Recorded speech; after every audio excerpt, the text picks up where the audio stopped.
take a look at the SP 500 chart here. This is the daily of the futures, and you can see we've got a big rotation to the downside. Now, about a week ago, I talked about this rising wedge formation, which signals generally a very explosive move. Rising wedges and falling wedges are very difficult to trade because they can break either direction very quickly. And when you do get the sentiment that we have at this level, along with resistance from there, you can't see it on this chart, but there is during regular trading hours, there's a big gap here. We have a resistance level through here as well. When all these things are met, when price gets there, usually it's a major resistance zone, and a blow off top is usually likely to happen. Now, I talked about this in a video where I'll post a link to it, but more or less, this is a video I did talking about right after we had the crash in the market. I talked about we're looking for a 30+% rally in the stock market before we potentially go much lower into a bear market. And so this whole play now has completely happened, and it's unfolded. And if we zoom into the 30-minute chart, now last Friday I talked about the big pop, the big gap that we had in a move. It gapped above resistance. It was based on news, which is not good as well. And the sentiment was just screaming that everyone was covering their shorts and then chasing prices higher. Anyone who wasn't in the market pretty much got sucked into the market to buy. They threw in the towel and said, listen, I can't hold out anymore. I have to buy stocks. That's what's happened over the last few trading sessions. Now, this is a 30-minute chart, regular trading hours only. So we've got the close of the previous day, and we can see the open at 9:30 the next day. Well, it's created this exhaustion blow-off top that I talked about.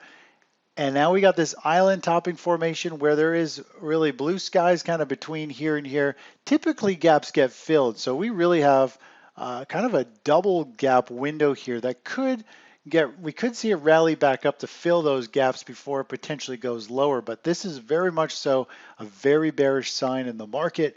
We got bad news out today, COVID spiking in 21 states, which is to be expected. I don't know how it's a surprise to anyone. It's even been kind of in the news, slowly talked about that COVID is on the climb again, but more or less one headline news is enough to shake the market right up, and we're seeing a big sell-off in the market. Now, in this video, I talked about it. Let's just pull it up real quick. I went over the market sentiment of where we are in the grand scheme of things. It's a little small. I'm kind of doing a video of a video, but what we're looking at here is simply that we've got this, we're in this complacency stage in the market. We've had the first break, and everyone, complacency means they think that the correction is over. They think it's just a healthy correction. The stock market should continue to rally. Well, the reality is fundamentals aren't there. The technicals are breaking down. And this bounce, when it loses its momentum to the upside, we are probably going into some type of big bear market. And it's going to make this first drop look like child's play compared to what we've seen. The Fed's kind of losing a little bit of control in terms of they can't really control COVID so much unless they close things down, or the governments. And of course, if they close things down, that is just going to fuel on more selling. Earnings will be worse.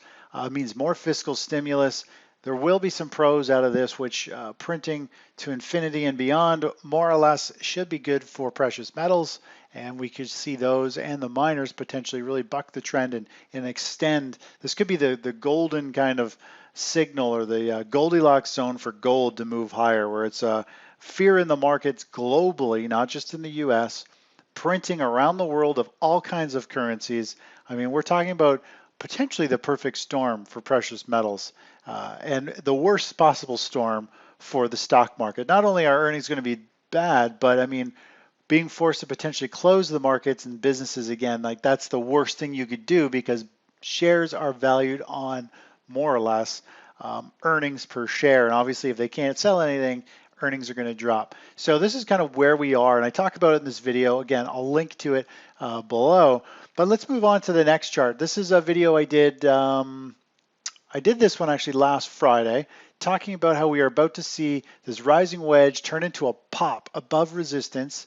And that break of resistance and the break out of this rising wedge was going to create this very emotional trading range, which we saw last Friday and really for the last 3 or 4 sessions, as everyone chased prices higher, people covered their shorts, And that's what we've seen.